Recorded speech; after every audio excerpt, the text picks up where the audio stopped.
जीएफटी हिंदी 6 नवंबर। विनम्रता को समझना। अपने आप से ईमानदार होने का परिणाम विनम्रता है। बेसिक टेस्ट पृष्ठ 34। हम सबके लिए विनम्रता तो एक ऐसे अजनबी विचार था कि हम जितना हो सका इसे नजरअंदाज करते रहे।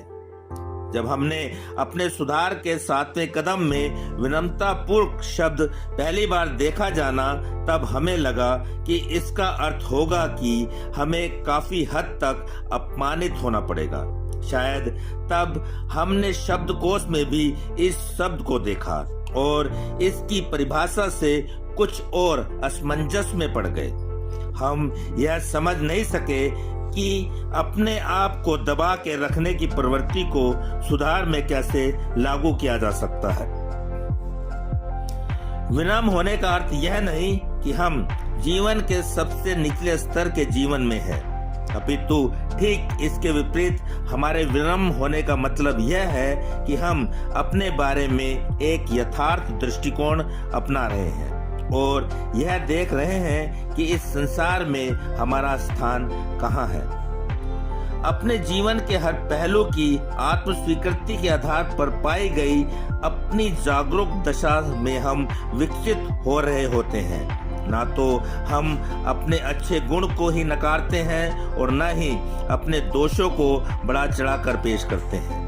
हम ईमानदारी से स्वीकार कर लेते हैं कि हम क्या हैं।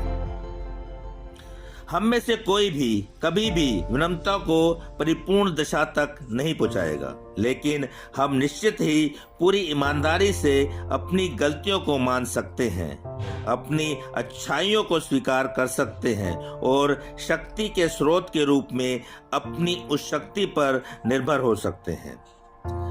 विनम्रता का अर्थ नहीं है कि हमें अपनी जिंदगी के रास्ते पर अपने घुटनों के बल घिस कर चलना पड़े। इसका केवल इतना ही अर्थ है कि हम केवल इतना मान लें कि हम अपने बलबूते नहीं सुधर सकते।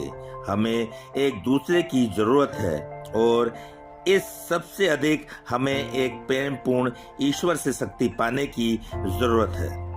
सिर्फ आज के दिन विनम्र होने के लिए मैं अपनी जिंदगी के हर पहलू को ईमानदारी से स्वीकार करूंगा और इस तरह दुनिया में अपना सही स्थान देखूंगा। उस जगह को भरने के लिए मुझे किसी शक्ति की जरूरत है, उसके लिए मैं अपनी समझ के ईश्वर पर निर्भर रहूंगा।